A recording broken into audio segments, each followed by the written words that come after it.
Assalamualaikum warahmatullahi wabarakatuh. Baik teman-teman semua, dan kali ini kita akan membahas tentang database migration. Nah, sebenarnya apa sih database migration itu? Kalau teman-teman mungkin sudah familiar dengan Git atau version control seperti. Nah, konsep database migration ini hampir sama dengan konsep version control seperti itu. Hanya saja kalau version control itu dia melakukan versioning itu untuk source code. Kalau database migration ini kita melakukan versioning ini untuk database. Pada pertemuan awal kita kan sepakat bahwa aplikasi yang kita akan deploy ini database kan terpisah dari aplikasi sendiri. Nah, ini misalkan ini database di lokal, kemudian ini ada database di server. Database di lokal dan di server ini harus identik. Yang identik apanya? Bukan isinya atau data-datanya, namun yang identik adalah skemanya.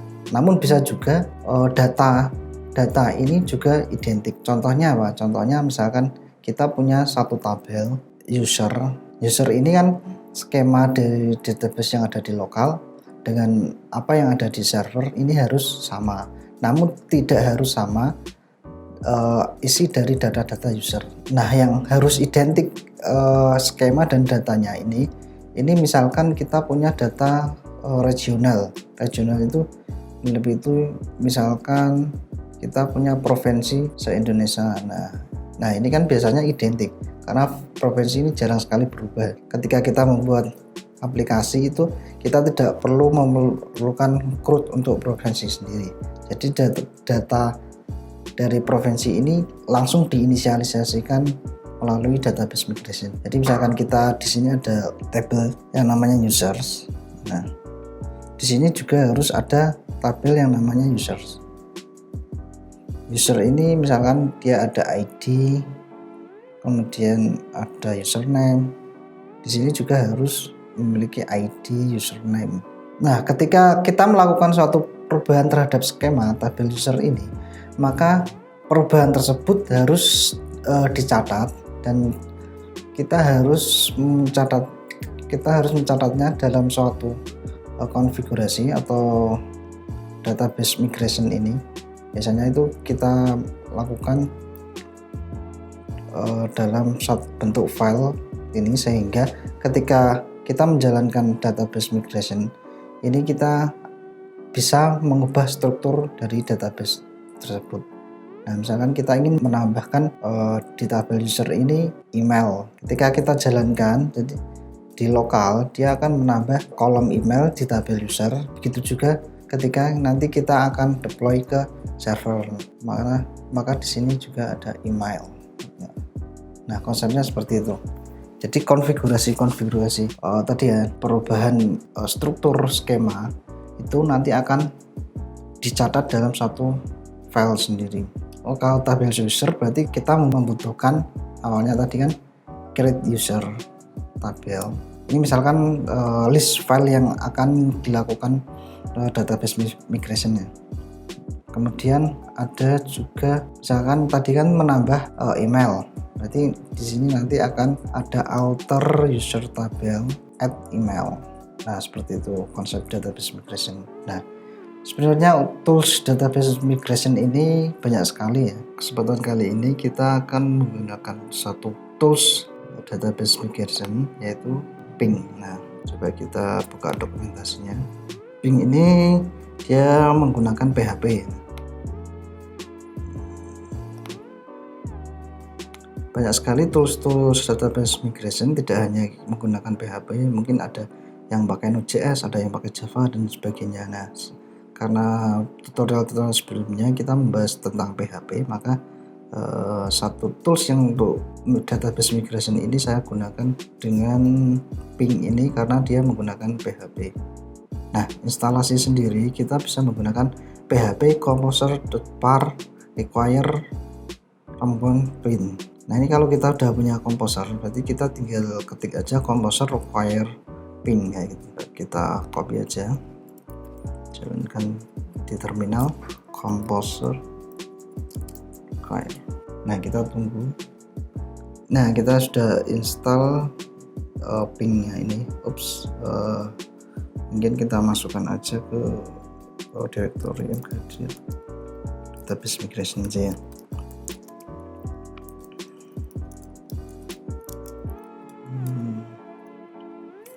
Kita jalankan lagi Composer.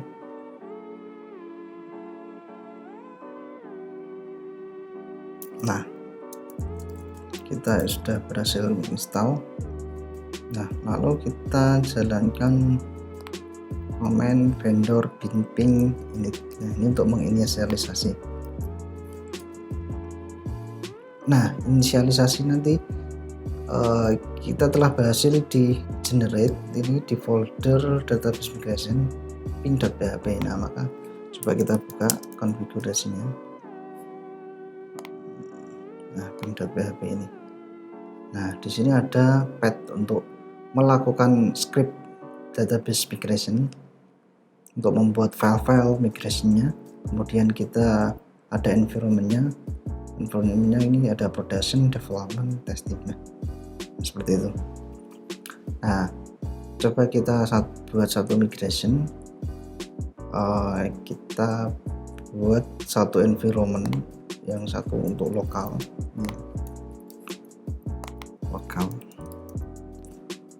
Nah, ini adapter ini drivernya ya, karena kalau kita menggunakan MySQL berarti kita bisa tuliskan MySQL. Kalau PGSQL dan lain kita bisa tuliskan sesuai dengan drivernya. Nah host ini hostnya kita buat koneksi database ini sesuai yang kita buat kemarin. Nah ini nama databasenya, coba Sunan root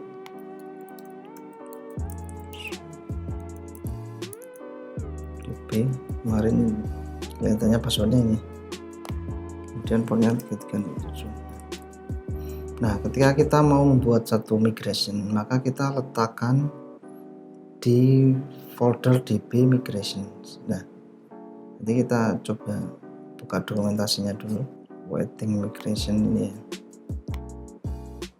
Nah ini bisa memakai komen seperti ini, misalkan ini adalah users tabel. Oh ini belum ada foldernya, nanti kita buat dulu foldernya, folder db migration.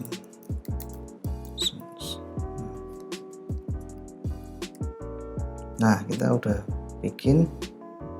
Nah ini user tabel. Nah kita letakkan migrationnya itu nanti di dalam metode change ini. Nah coba kita ikuti dokumentasinya. Nah seperti ini contoh simple ketika kita membuat tabel, create tabel. Kita copy aja, kita namai tabelnya users, kemudian fieldnya ada ID, username.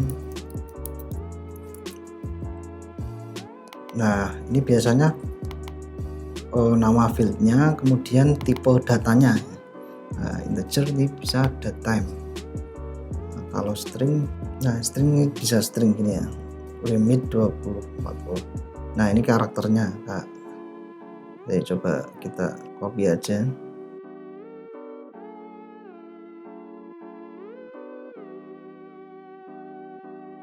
Kemudian kita akan jalankan database migration ini agar database tersebut bisa di-up ke tadi ya yang kita definisikan environmentnya. Jadi bisa di-up di ini MySQL di localhost yang tadi ya, karena kita menggunakan Docker. Coba kita lihat. Nah ini yang kontainer dengan nama some.mysql ya. Untuk migrasinya sendiri berarti kita cuma cukup menjalankan satu command. Coba kita cari migrate.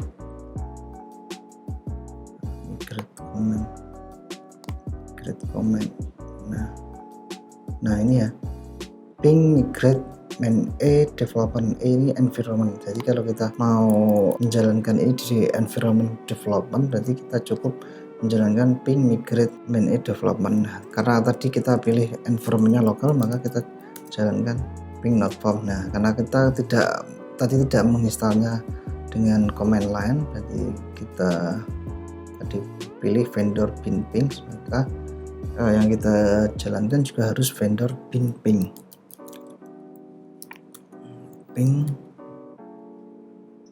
migrate min lokal. Ops, root 1.27 akses net. Ini sepertinya salah ya. Nah, coba kita buka MySQL. Kemarin kita set passwordnya itu ini ya, masih code PW ternyata.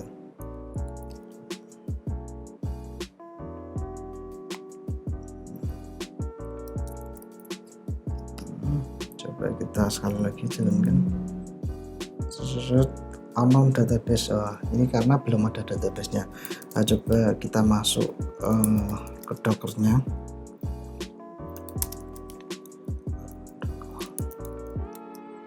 Image container ini tadi ya, sama MySQL. Jadi kita bisa masuk dengan ini MySQL min root min h 127.0.1 min p 3307 min p. Nah, coba kita lihat show database. Nah, karena kita kan belum ada database-nya, nah kita buat dulu create database. Coba, nah ini sudah. Nah, seharusnya ketika kita jalankan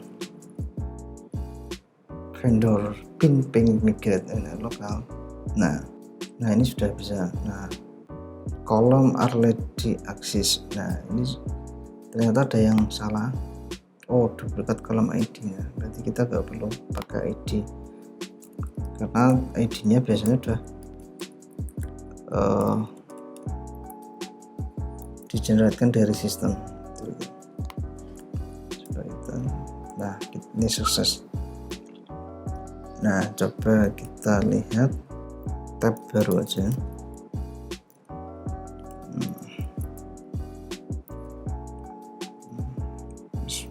MySQL.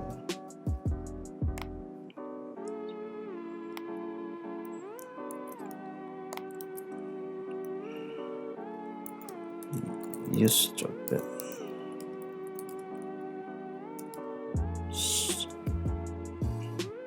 Nah, kita akan ngecek apakah tabel tersebut benar-benar ada. Kita gunakan command show database. Show tables maksud saya.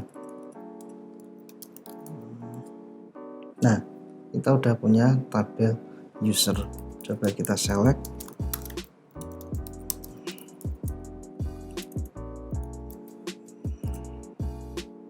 Nah, ini karena tidak ada datanya. Nah, intinya tabel users ini kita sudah masuk di database. Nah, kemudian ada tabel ping log, ini dari sistemnya sendiri ya. Ketika kita menjalankan migration, ketika dia defaultnya belum ada, maka dia akan mengenerate tabel ping log ini. Jadi ini tidak perlu dirisaukan. Nah, umpamanya lokal ini kita sudah database di lokal kita. Nah, sedangkan kita ingin deploy ke server seperti itu. Berarti yang kita jalankan ini environmentnya kita buat satu lagi yang di lokal, ini yang di server development misalkan. Nah, kita coba copy aja semua. Nah, kita buat berbeda portnya saja, dan kita juga akan membuat MySQL ini itu dalam kontainer seperti itu. Maka kita jalankan kembali SQL-nya, kita jalankan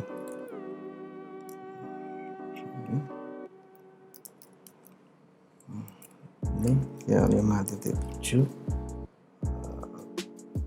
kemudian name-nya kita bedakan som MySQL 2 ini satu, dan portnya kita gunakan 3308 min T 3306. Nah coba kita lihat coba min A. Nah sekarang kita punya dua database MySQL, dua kontainer ya, maksud saya. Kontainer yang pertama ini kita running di 3308, yang kedua 3307. Nah yang baru saja kita buat kan 3308 ini. Nah kita akan buat database-nya juga, kemudian jalankan migrasinya ke environment yang development tadi.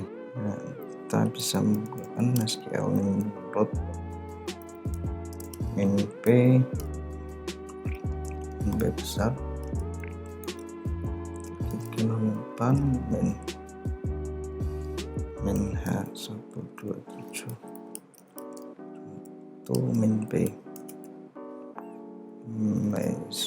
Passwordnya adalah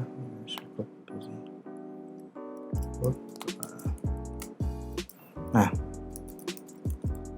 coba kita lihat database-nya masih kosong. Kita buat dulu create database, coba use coba show tables. Nah karena ini belum ada tabelnya, nah maka kita jalankan migrasinya, nanti otomatis dia akan menyesuaikan perubahan sesuai apa yang kita tulis dalam migrasi di sini. Nah, kita coba jalankan tadi ya.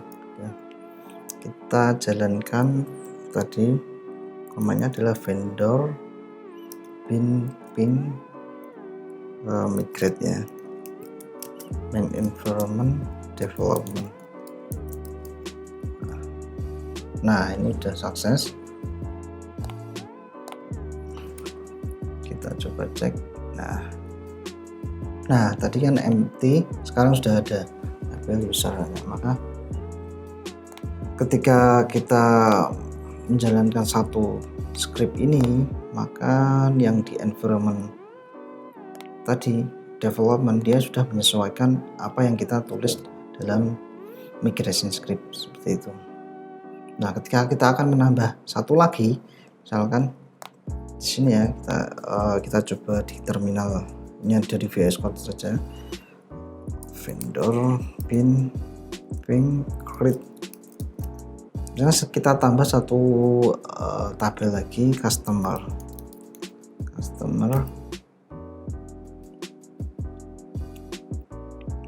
tabel seperti itu.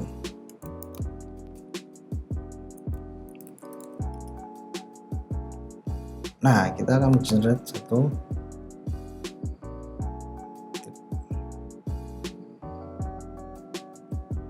file untuk migration customer tabel. Nah kita copy aja dari tabel user, dan kita beri nama customers.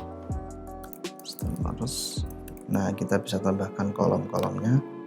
Misalkan di sini ada, ini bukan username ya, customer name, dan misalkan customer address. Coba kita buat tipenya itu bukan string tapi teks, coba ya. Nah ini kita udah buat migrationnya. Ini nah kemudian kita jalankan ke lokal dulu, lokal seperti itu. Oke, sukses. Nah, kita coba cek yang di lokal show tables. Oh sorry, nampaknya yang lokal ini.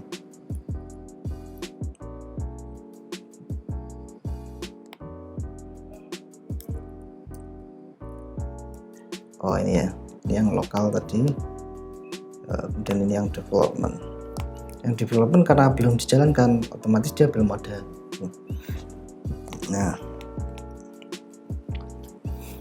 Nah seperti itu. Jadi kita membuat satu migration, kemudian migration itu tercatat di dalam satu folder migration ini yang isinya adalah file-file migration script. Nah, ini kita juga bisa membuat migrationnya itu dalam bentuk SQL syntax. Nah, seperti ini.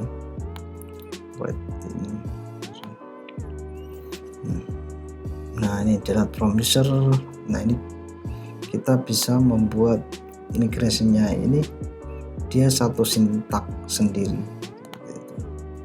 satu sintak SQL murni sendiri. Nah, jadi teman-teman kalau pakai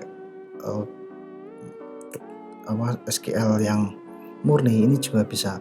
Mungkin masih kesulitan untuk yang pakai coding, kita lebih nyaman pakai SQL syntax. Nah ini juga bisa kita jalankan seperti itu. Nah keuntungannya apa? Keuntungannya ketika kita membuat satu migration itu, seumpama ini tadi ya, tabel user ini ketika kita sudah isi misalkan ini di lokal, insert into users, username ya tadi ya,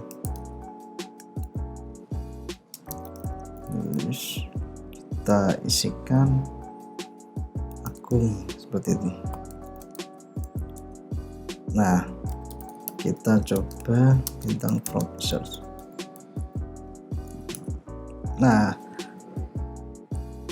kita punya satu record di database user yang bernama akun. Nah kita tidak mungkin mendeploy database kita sementara isinya itu juga ikut ke deploy ke server seperti itu, karena jika ikut maka dia akan menghapus semua isi data tersebut dan menyesuaikan yang ada di lokal seperti itu.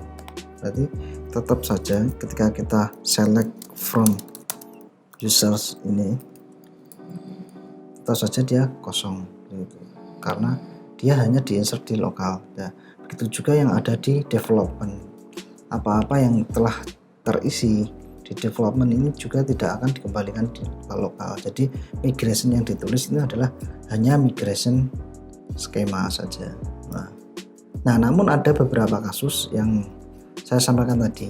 Nah, misalkan data statik untuk regional seperti provinsi, kemudian kita ada lagi misalkan ini seperti turunannya juga provinsi, kabupaten atau kota, kemudian kecamatan. Nah ini kan cenderung statik. Nah kita bisa isikan ke migration scriptnya juga. Jadi di samping migration scheme, jadi kita nanti akan membuat satu migration yang isinya itu inisialisasi data-data tersebut ya. Misalkan provinsi berarti inisialisasi semua data provinsi yang ada di Indonesia seperti itu. Nah bisa juga biasanya kita membuat tabel user itu juga diinisialisasikan satu user agar nanti aplikasi ketika running kita nggak perlu membuat usernya manual, tapi sudah ada user dengan username dan password yang default seperti itu, dan kita bisa merubahnya melalui aplikasi yang kita buat. Biasanya user, kemudian ada role dan permission, ini kita buat satu migration tersendiri. Nah demikian teman-teman tentang database migration, semoga bermanfaat. Kita akan lanjut pertemuan berikutnya.